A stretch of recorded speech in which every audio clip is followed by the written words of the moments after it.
renewable and non-renewable resources. Second way of categorizing natural resources could be based on whether it is renewable or not. Renewable resources. Water, air, sunlight, soil are examples of renewable resources. Nature replaces them continuously. അതായത് പുനഃസ്ഥാപിക്കാൻ പറ്റുന്ന വിഭവങ്ങളാണ് ഇതൊക്കെ. അപ്പോൾ എന്താണ്, nature നമ്മുടെ ഉപയോഗത്തിനനുസരിച്ച്, നമ്മൾ ഉപയോഗിക്കുന്നതനുസരിച്ച് അതിങ്ങനെ പുനഃസ്ഥാപിക്കപ്പെട്ടുകൊണ്ടിരിക്കും. Most of India has abundant sunshine. In the natural course, rivers are fed regularly by rain and melting glaciers. Forests renew themselves. Soil replenishes itself through natural process and so on. Solar energy, wind energy, energy from flowing water, timber from the forest are renewable resources as long as we are able to manage them in a sustainable manner. അപ്പോൾ ഇവയെല്ലാം തന്നെ renewable resources ആണ്. സുസ്ഥിരമായി ഉപയോഗിക്കാൻ കഴിയുന്ന രീതിയിൽ manage ചെയ്യുന്നിടത്തോളം ഇതെല്ലാം renewable ആണ്. However, for them to remain renewable, there is a condition. The natural rhythm of restoration and regeneration must not be disturbed.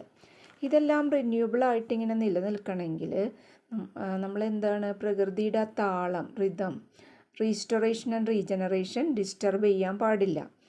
If we harvest timber faster than the forest can grow trees, we will eventually deplete the forest.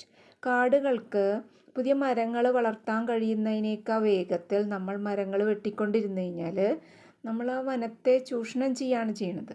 അപ്പം ഇങ്ങനെയുള്ള പ്രവർത്തനങ്ങൾ nature സൈക്കിളിന് disturbance ഉണ്ടാക്കും. Scientists have shown that through irresponsible human actions, many of natural cycles have been disturbed. A combination of several factors interacting. Fossil fuel driven industrialization and cutting down of forest for agriculture and other purposes are two of them. സയൻറ്റിസ്റ്റൊക്കെ പറയുന്നത് മനുഷ്യരുടെ ഈ ഉത്തരവാദിത്തമില്ലാത്ത പ്രവർത്തനങ്ങളുടെ ഫലമായിട്ട് നേച്ചറിൻ്റെ cycles disturbed ആയിട്ടുണ്ട്. അപ്പം അതിനൊരു കാരണം മാത്രമല്ല, പല ഫാക്ടേഴ്സ് ഒരുമിച്ച് ചേർന്നിട്ടാണ് പ്രവർത്തിക്കുന്നത്. അത് രണ്ട് കാര്യങ്ങളാണ് ഇവിടെ പറഞ്ഞത്. ഒന്ന്, ഫോസിൽ ഫ്യൂവലുകളെ ആശ്രയിച്ചുള്ള വ്യവസായവൽക്കരണം. രണ്ട്, വനനശീകരണം. ഇതെന്തിന് കാരണമാവുന്നു? Has led to rising temperature. ഇത് താപനില ഉയരാനായിട്ട് കാരണമാവുന്നു. ഓൺ അക്കൗണ്ട് ഓഫ് ദിസ്, ഇതിൻ്റെ ഫലമായിട്ടോ the glaciers in some places in the Himalayas are melting at a rate faster than precipitation can replace them. ഹിമാലയത്തിലെ ചില പ്രദേശങ്ങളിൽ മഞ്ഞുപാളികൾ പെട്ടെന്ന് ഉരുകാൻ തുടങ്ങി. അത് മഞ്ഞ് വീഴ്ചയോ അല്ലെങ്കിൽ മഴയോ മൂലം റീപ്ലേസ് ചെയ്യുന്നതിനേക്കാൾ വേഗത്തിലാണ് ഉരുകിക്കൊണ്ടിരിക്കുന്നത്. അപ്പം അതിൻ്റെ അനന്തരഫലം എന്താണ്? This has implications on water security for the population living in the plains dependent on the water tower. Water ടവറുകളെ ആശ്രയിച്ച് സമതല പ്രദേശങ്ങളിൽ ജീവിക്കുന്ന ജനങ്ങളുടെ ജലസുരക്ഷയെ അല്ലെങ്കിൽ ജലലഭ്യതയെ അത് പ്രതികൂലമായിട്ട് ബാധിക്കുന്നു. പ്രസിപ്പിറ്റേഷൻ എന്ന് പറഞ്ഞാൽ എന്താണ്? Any form of water that falls from the atmosphere to the earth surface. Example, rain, snow, hail, etc.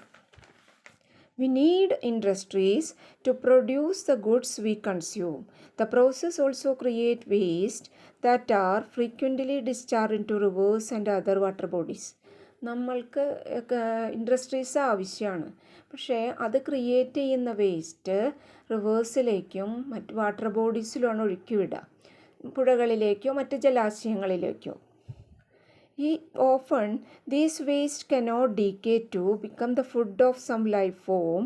Instead, it leads to a disturbance in nature's cycle of restoration and regeneration, leading to a situation where the rivers become poisonous and cannot support life. അപ്പം എന്താണ്, ഈ waste ഒന്നും അഴുകിപ്പോകുന്നവയല്ല.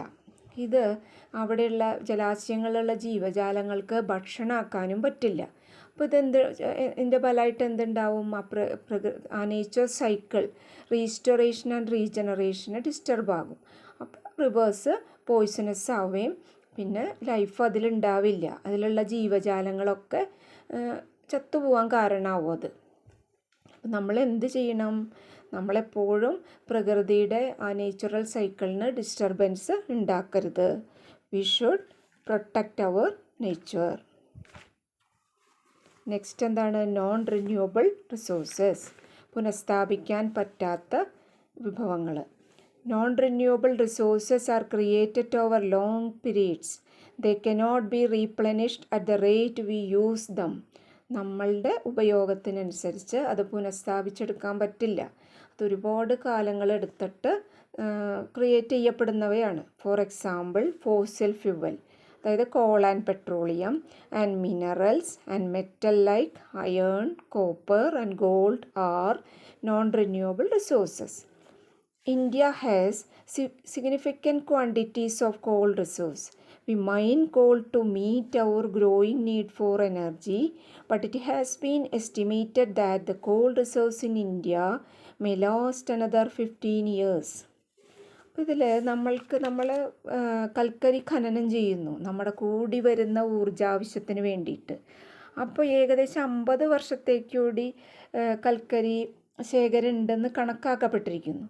പക്ഷേ the demand for electricity has been increasing as A population expands and development work accelerates.